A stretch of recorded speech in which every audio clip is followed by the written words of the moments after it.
বিমান কবে নিয়ে যাবি আমারে? শেখ সাহেবের আবার এখান দিয়ে ডায়াবেটিস বাড়ি গেছে। আমি হঠাৎ করে কোথায় থেকে কোথায় চলে যাই নিজেও জানি না।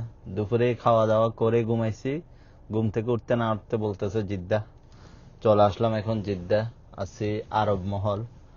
জানি না হঠাৎ করে আজকে কেন এরকম, সপ্তাহের মাঝখানে আসলে জিদ্দা আসা হয় না সাধারণত। আমি এর আগেও বলছি আমাদের এদিক থেকে জিদ্দা মোটামুটি দূরে, সো মাদ্রাসা চললে আর ওইভাবে আসা হয় না। বৃহস্পতিবার, শুক্রবার, শনিবার ওই সময়গুলোতে আসা হয়, কিন্তু সপ্তাহের মাঝখানে আসা হয় না। আজকে হঠাৎ করে চলে আসছে কেন জানি না। ওনাদেরকে আরব মহল নামাই দিছি, এরপরে আমাকে আরেক জায়গায় লোকেশন দিছে। এখন যাচ্ছি ওই জায়গায়, ওইখানে একটা তলবি আছে, ওইটা রিসিভ করব। আসলাম চশমার দোকানে নাকি অর্ডার আছে, জানি না রেডি হয়েছে কিনা। আস্তে আস্তে মোবাইলে অর্ডার দিছে, এতক্ষণ হয়ে যাওয়ার কথা, দেখা যাক। আদা স্যার, রিসিভ করা শেষ, চলে যাচ্ছি আবার আরব মহল। দেখি ওইখান থেকে আবার কই যাওয়া লাগে, নাকি আল্লাহর রহমতে বাসায় যাইতে পারি। এই সময় ভালো লাগে না, সকালে মাদ্রাসা, আবার এখন লং টাইম জার্নি করা। বৃহস্পতিবার শুক্রবার হলে মোটামুটি ঠিক আছে, আমি গিয়ে আবার কাজ করা লাগবে আমার একজনের। বিমান কবে নিয়ে যাবি আমারে? আচ্ছা যাই হোক, বেজে গেছে 9টা।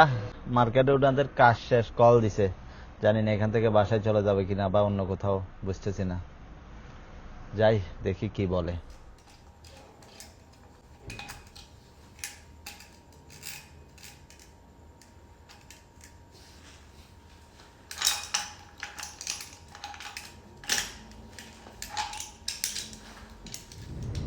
জিদ্দা থেকে এসে শেখ সাহেবকে নিয়ে বের হওয়া লাগছে। শেখ সাহেবের আবার এখান দিয়ে ডায়াবেটিস বাড়ি গেছে। এখন সবার আগে শেখ সাহেবকে আসির খাওয়ানো লাগবে, এরপরে শেখ সাহেবকে খাওয়ানো লাগবে। দুপুরে নাকি খায় না, এই জন্য সমস্যা হয়ে গেছে। আর আমি আস্তে আস্তে একটু লেট হয়ে গেছে। জিদ্দা গেছে সুপার মার্কেট থেকে রুগীকে একটা জুস নিয়ে দিই, জুস খাইলে ভালো লাগবে। এরপরে রুগীর বাজারগুলো করে নেব।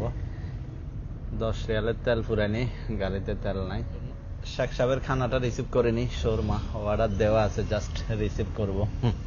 বেচারা অসুস্থ হয়ে গেছে। শেখ সাহেবকে খাওয়াই ঠান্ডা করলাম, এখন রওনা বাসার দিকে।